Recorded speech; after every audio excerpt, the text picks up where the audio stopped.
God is our Father, our Mother too. God is our dearest treasure. God's ever near, the one friend who loves us without any measure.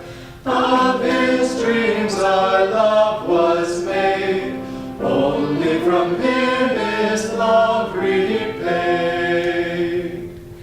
Let us in gladness all live for him, serve him in every season, serve him with thought, with hand and limb, love him without any reason. God befriends us as we are, fools we that hold his love afar. God is our Father, our Mother too. God is our dearest treasure. God's ever near, the one friend who loves us without any measure. Of his dreams our love was made, only from him is love repaid.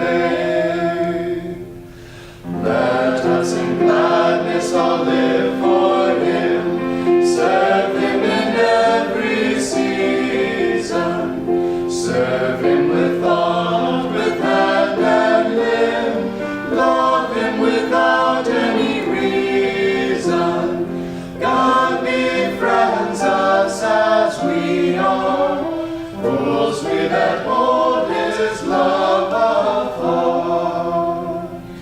God befriends us as we are, fools we that hold his love afar. The voice of God calls us to awaken him. How will he find us when he comes? Awake and ready. And when he asks us to dedicate our lives ever more perfectly to him, how will he find us? Awake and ready.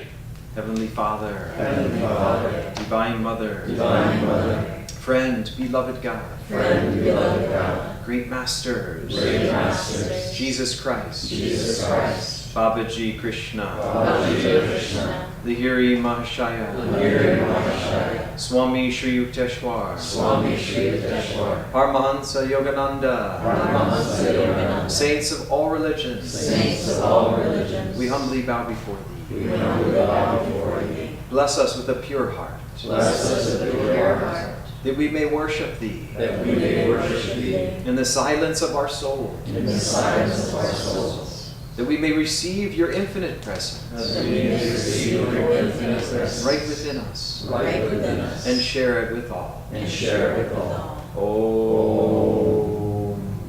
Peace. Amen. Please have a seat. We'll have some music.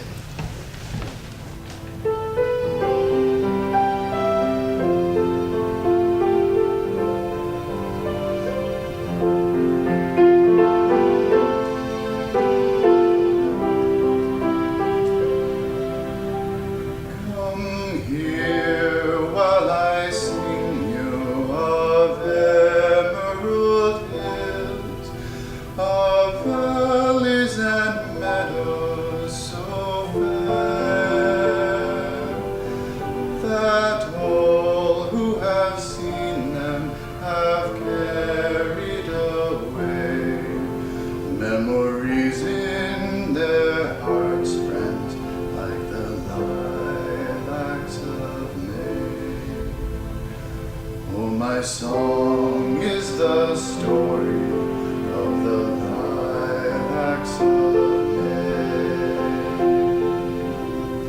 My song is the story of deer on the hills, of larks that soar seeking the sun,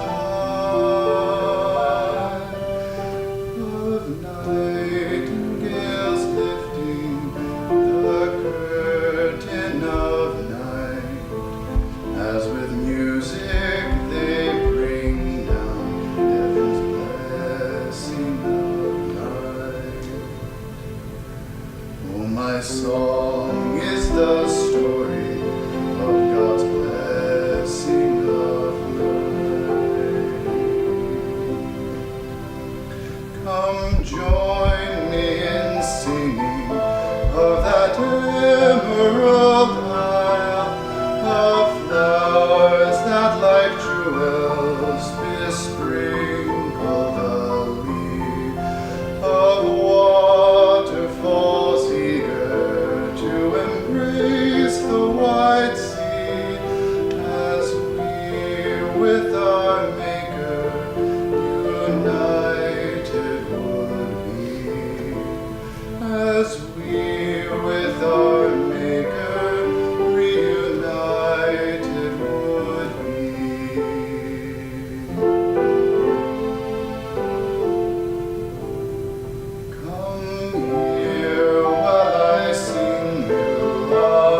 My song is the story of the lilacs of May.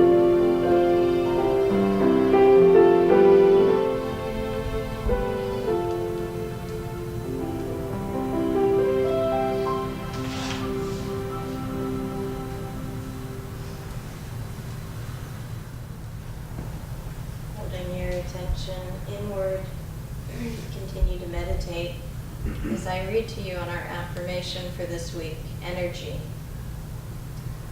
Energy is ours not when we hoard our strength, but when we devote it willingly, joyously, toward the attainment of that in which we deeply believe. Faith and energy go hand in hand.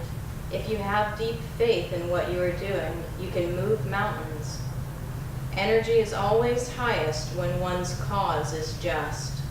The greater one's faith, the greater his willpower, and the greater his willpower, the greater his flow of energy. Now let's affirm as Yoganandaji taught, first out loud in a strong voice and then softer as we go. Within me lies the energy. Within me lies the energy To accomplish all that I will to do. to accomplish all that I will to do. Behind my every act Behind my every act is God's infinite power. is God's infinite power. And now a little softer, taking it a little deeper inside. Within me lies the energy Within me lies the energy to accomplish all that I will to do. to accomplish all that I will to do. Behind my every act Behind my every act is God's infinite power. is God's infinite power. And now in a whisper, within me lies the energy Within me lies the energy to accomplish all that I will to do. to accomplish all that I will to do. Behind my every act Behind my every act is God's infinite power. is God's infinite power. Now silently bringing it into the subconscious mind, within me lies the energy to accomplish all that I will to do. Behind my every act is God's infinite power. And now bringing it to the point between the eyebrows, to the superconscious level, again mentally repeating, within me lies the energy to accomplish all that I will to do.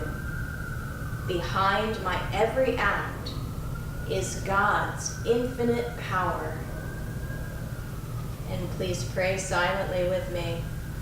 O cosmic energy, vitalize all the cells of my body. Recharge my mind with boundless inspiration. Fill my soul with thy inexhaustible joy. Om. Peace. Amen.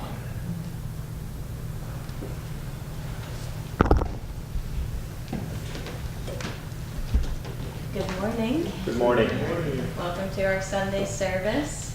For those who are new or visiting online, my name is Dharmadevi, and this is Narayan, and we're reading to you from Rays of the One Light, weekly commentaries on the Bible and Bhagavad Gita by Swami Ananda. And our topic this week is the infinite Christ. Truth is one and eternal. Realize oneness with it in your deathless self within. The following commentary is based on the teachings of Paramahansa Yogananda. The Gospel of St. John contains some of the most profound spiritual teachings in the Bible.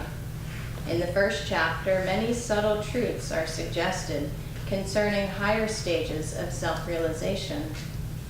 Here, John the Baptist is described as one reaching up toward that high state. He was not that light, the Gospel tells us, but was sent to bear witness to that light. Jesus Christ, by contrast, is described as the light itself. That was the true light, which lighteth every man that cometh into the world. He was in the world, and the world was made by him, and the world knew him not.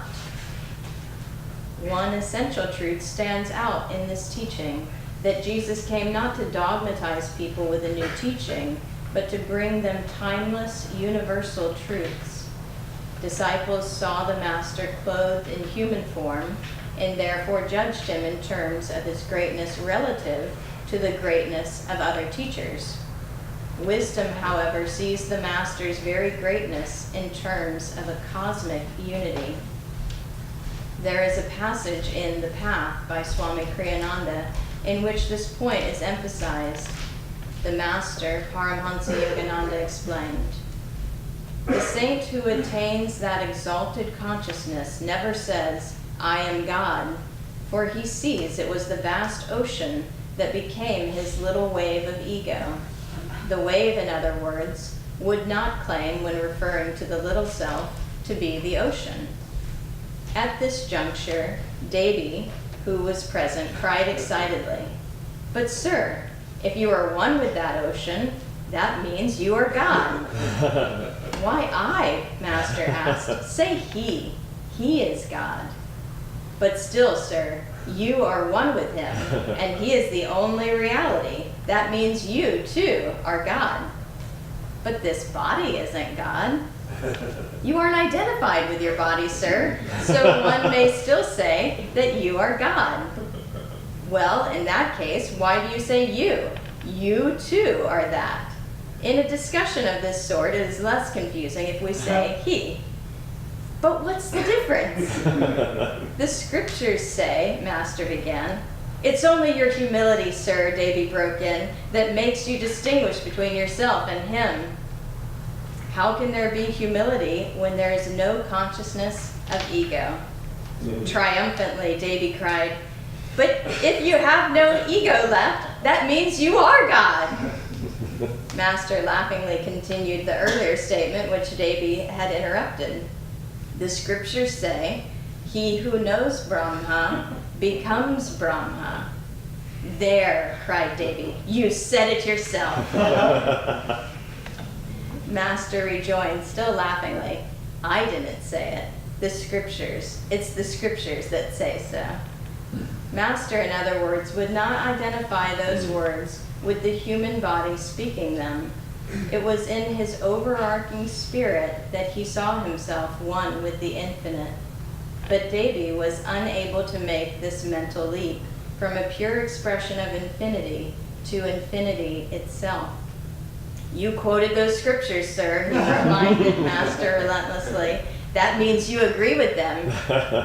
Recognizing that the distinction was perhaps too subtle for many to grasp, Master concluded, "Well, he who says he is God isn't God." And he added with a smile, "He who says he isn't." And there the subject rested amid general laughter. The greater a spiritual teaching, the more greatly we betray it by particularizing it with dogmas. Truth itself, not the Christian truth or the Hindu truth, incarnates on earth with the birth of a fully liberated master. As the Bhagavad Gita teaches in the 4th chapter, "Unborn, changeless, Lord of creation and controller of my cosmic nature though I am, yet entering nature I am dressed in the cosmic garment of my own Maya delusion. O Bharata, whenever virtue declines and vice predominates, I incarnate on earth. Taking visible form, I come to destroy evil and reestablish virtue." Thus, through Holy Scripture, God has spoken to mankind. Om. Om. Om.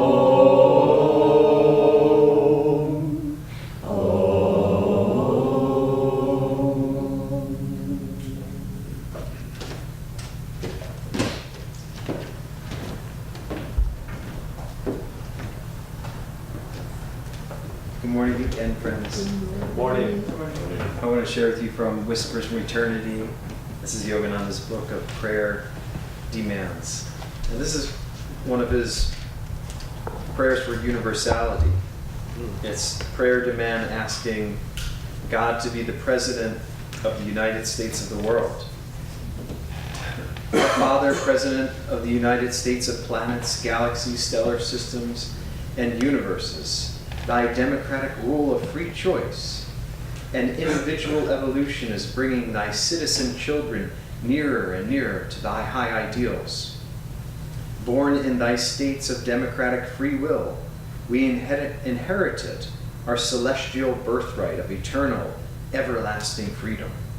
But alas, we squandered that inheritance, though receiving it would have meant attaining omnipresence, and imprisoned ourselves in debt consciousness behind bars of sense enjoyment, evil deeds, selfishness, and small-minded, narrow patriotism.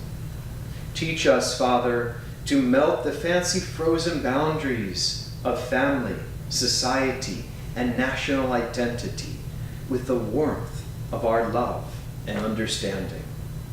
Bless us, O all-wise Father, that we may live in a United States of the world, with Thee as our President, elected for eternity by the free choice of all good citizen qualities of our hearts, ruling ourselves through our own self-clarifying discrimination.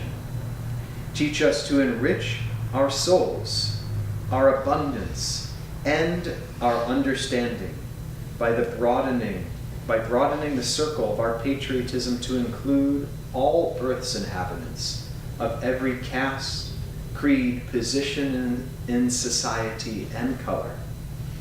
O cosmic President, bless us that we obey thy laws of life and respect with kindly hearts the freedom of all thy children, fellow citizens with us, not only the good, but the error intoxicated. Even the animals, birds and fishes, the frail flowers, the mute grasses, and jungle weeds, low crushed by the tread of cruel, unheeding feet.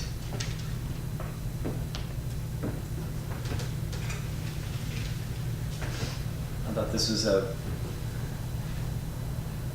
quite an appropriate prayer demand given the landscape of our world today. There's so much divisiveness and negativity that we don't feel that sense of unity, and we hear about oneness and all of these lovely, lofty spiritual truths, but we don't see it in our daily world because the world is, I think we know why. We're at a breaking point. We're at a healing crisis. And when we have that kind of, if you're a little bit sick, if you have the sniffles and something like that, you don't need to go to the doctor. You just think, I'll just give me a box of tissues, I'll snuff it out, I'll take a few Tylenol, whatever. But when you get really sick, Geshe just had his appendix removed the other week, right? And he was incapacitated with pain. When you get that kind of sick, then it's a healing crisis and you have to go to the doctor. You have to have something potentially surgically removed. And that's the state of our world today. It's toxic. And so it's important for us to not get caught in these thought streams of fear, of anger, of greed. It's really that the selfishness. Dharmadevi and I were at a interfaith dialogue this week. And it was actually a Hindu-Christian dialogue. With some Hindu swamis from the Vedanta Society. There were some Catholic priests, there were some other Christian pastors brought together from all across the country just to promote this sense of openness, of dialogue. We're all brothers at our one cosmic Father's table, like this Whispers from Eternity. And it was, I want to share this story with you. It was utterly remarkable. There was a man there, and one of the discussion topics one morning was on racism, how we're affected by it, how we're responding to it. And this man spoke up, and he said, he was from the South. He said, I'm a white, male, fat, Baptist minister. And everyone just kind of, sort of laughed, like chuckled, like you all are. You just had this like, his utter honesty right at that moment. And he said, if you want to know about racism, I'm the product of racism. He said, my grandfather, I grew up in Mississippi, and my grandfather partook in lynchings and dragging people into the streets. And you could see he was welled up with tears. He said, when I was 10 years old, I had to make a conscious choice. And my whole life trajectory changed from that one moment, that one choice. And he said he saw the juxtaposition. He saw what his grandfather was saying and doing. And then he saw what God was saying. To him was Christ, what Christ said, what Christ did.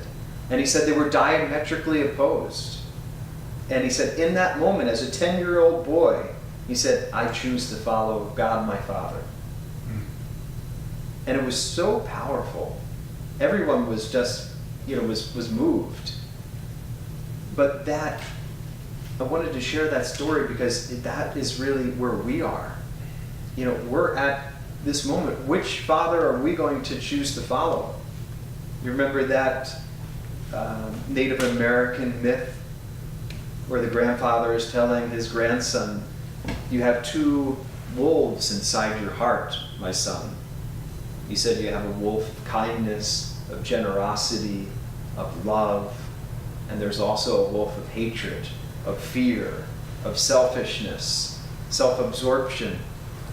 And the young boy said, well, which one wins, grandfather?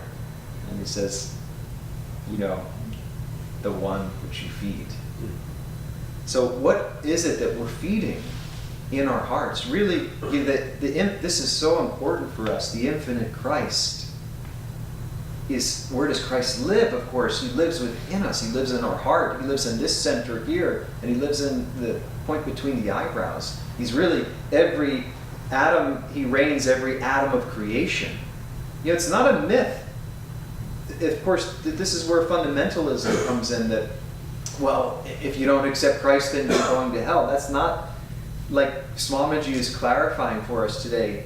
And every great teaching is betrayed when it's particularized by dogma. Right? It's not the Christian truth, it's not the Hindu truth, it's truth. And that truth is, Yogananda actually said that it's the Christ consciousness. Or in India they talk about the Kutastha Chaitanya, that it is the reigner supreme. Just like God, he works through instruments, and just like we have authorities in areas of position, God has appointed that Christ consciousness to be the King of Kings. We hear this in the Bible, the Lord of Lords. Well, the fundamental way is, well, if you don't accept Christ, then you're going to hell. That's not what it means. It means that Christ consciousness, that Christ intelligence is reigning in every atom of being. Like Yogananda Ji said, he said every atom is dowered with individuality. But just like we say every week too, that many times, though, that light has descended. In other words, many times has that Christ consciousness come down. It's drawn by our aspiring love. It's drawn to earth through us. And we've had a whole lineage here of Yogi Christ, but we've had one Yogi Christ in particular who has come at this age and this time, Yogananda Ji. And why has he come? Because it's like Babaji said, many of you have read the autobiography. I'm preaching to the autobiography choir here. But Babaji, he said, the prayers of many earthly grief-stricken, terror-stricken ones have not fallen on the deaf ears of the masters. They have heard our prayers. So what's the response to the prayer? To our prayer. It's that they have sent this Yogi Christ. This is one ray. It's not the only ray, right? Like we were joking one time, our ray is the only way. No, there's many rays. There's rays of the one light. There are many rays. This is one ray. It is a powerful ray. And if you feel drawn to it, I encourage you to tune into it. And what does that mean? That's for you to understand. That's for you to discover. It's for all of us to discover. We can't understand something truly intellectually, right? Our intellect is a diminution of a higher state of consciousness. To really understand something is to love something. Like George Washington Carver said, if you want to know the hidden discoveries of something, did you learn to love it? And that's why when he loved just the humble peanut, he discovered all these uses for it. And so it is, if we can tune in that same way with this ray in particular, it has the power to uplift us all the way to self-realization. That's the answer to our prayers, because we don't want just another Band-Aid, right? Well, just one more thing. Now I'm taking vitamins. Great. The vitamins are going to get us so far. I'm exercising. It's wonderful. This is a balance path. It's not to put those things down. Yogananda gave all of that kind of advice for body, mind, and soul. But everything will only, like a labyrinth, it'll just lead us to a dead end if we leave God out. And that's why Yoganandaji is saying, come, learn this science and art of Kriya Yoga. In other words, learn to love God. I love that song we sang this morning. Just that simple line, love Him without any reason. You don't need a reason to love God. We can give you all the reasons in the world. But the important thing to remember is to love God. But we're a practical people as well. How do I do that? What do I do? Taking a page from my late father's book, always be closing, son. Always be closing. Always go after God. It doesn't, you have to do any outward ritual. Just what do you have? What's the record playing? Take that fear record, crash it, break it, and bring on the record of divine love. Bring back the memory of your soul's nature. Unleash the power of the soul. Within me lies the energy. Where is this energy? It is all around us. It's free to the world. And this energy is something that we tune into, but we need a method, we need a practice, we need a way. That's what Kriya is about. It's helping us to open ourselves. But no practice can really take us anywhere unless we have that willingness. I wanted to share this other remarkable story. I was telling some of you, I think, about it. We saw, Dharmadevi and I, this documentary about Medjugorje, about how the Divine Mother comes to these visionaries there, still to this day. It's a remarkable, and there's this YouTube documentary called Triumph, and a follow-up one to it called Apparition Hill that were very inspiring. But this first part of the documentary is about this young man, got to the point in his life, having that crisis. He was about 28. He was lost. He had drinking, carousing, no direction in life. And yet he had at least a degree of openness. And so I think with his parents' suggestion, or I don't know how he got there, but he went on this pilgrimage to Medjugorje for a while, a couple weeks or more. And you could see at first he was skeptical, and he didn't know what to believe, or even if there was a God or anything. He was, more atheist at this point. And they brought him, once a month, the Divine Mother comes to this one visionary, this one woman. I think her name is Mariana, I forget. And she kneels there. Now everyone surrounds her, and they have cameras. It's become quite a scene because it's been happening for so many years. They've even studied these visionaries and have come to the scientists, right? Have come to the realization that they're true visions. But put that aside. So this young man, Brad, was about 3 feet from this woman when she was having the vision of the Divine Mother. And you remember that chant we just sung? O thou King of the Infinite, I behold thee in samadhi, in joy and in more joy, in thy light of mellow joy. It's like he saw the spark of the infinite. He saw the Divine Mother reflected through her eyes. And he just said he knew it was real. See, it wasn't something intellectual. It's not our intellect that changes us. It's our love for God that changes us. And it was in that moment that he began to change. And then, so as the story goes, then he left and he got into an environment that wasn't supportive, and he got drunk again for 2 days. And then he realized how desperate he was. He realized his crisis. And he went back to Medjugorje and he joined this little ashram type setting for young men. And he lived there for 3 years and he was transformed. But it was through his willingness. It was through his openness. And ultimately it was through love for God and the grace of God which changes us. So let's take that as our counsel, that if we can open our hearts, then we too, we can receive that same grace. I'll close with this other story. Some of you might recall. It's from the autobiography of a yogi. There was a Mohammedan wonder worker named Afzal Khan, and Yoganandaji writes about him. Now, he was a young Muslim man, and he was there by the Ganges, and there was this Hindu sannyasi. This Hindu sannyasi said, "My young friend, go and fetch me a glass of water." And he said, "But sir, I'm a Muslim young boy." And he said, "I can't get you a Hindu a glass of water."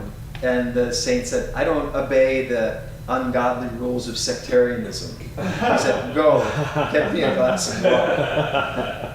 And so the young boy did. He brought him a glass of water. And the saint looked at him and he said, "You have good karma. I see from past lives. I'm going to bestow on you a blessing, a mantra that will help call an astral entity that will give you material things when you need them." He said, "But I also see in your karma that you have some bad karma from past lives, that it's very important for your salvation that you use this for humanitarian needs. I warn you, do not water it with fresh evil actions." And so the young boy received this mantra and this technique, and he was able to call this astral entities Hazrat. Right? It's a wild story. It's in the autobiography. And he practiced faithfully for 20 years, calling this astral entity, and he would get food and feed large groups of people, and he created quite a following. But then after 20 years or so, some greed got in there, and he could touch anyone's jewelry or gold watch, and it would disappear, and then it would come and he would get it, and they wouldn't know where it went. And I think Sri Yukteswar, who was telling this story to Yogananda, said Bengal jewelry shop owners were having nervous breakdowns because of this man. So then finally his day of reckoning came. And there was this old man limping down the street, and he had what looked like a little piece of gold, a gold ball in his hand. And Afzal Khan saw this old crippled man. He said, "Oh, what do you have there?" And he said, "Oh, this piece of gold is my only possession. Please heal my limp." And Afzal Khan touched the piece of gold, and he walked away. And then the man said, "My gold is gone!" And he just walked away without a care in the world. And then he heard from this frail old man a much stronger, robust voice. He said, "So I see with my own eyes that you abuse your powers." And then the old man transformed into this young saint who had before given him this power. And he said, "I removed that power from you." And then he realized his error of his ways. So I wanted to share with you what he said. "I, Afzal Khan, am writing these words as an act of penance and as a warning to those who seek the possessions of miraculous powers. For years I have been misusing the wondrous abilities imparted to me through the grace of God and my master. I became drunk with egotism, feeling that I was beyond the ordinary laws of morality. My day of reckoning finally arrived.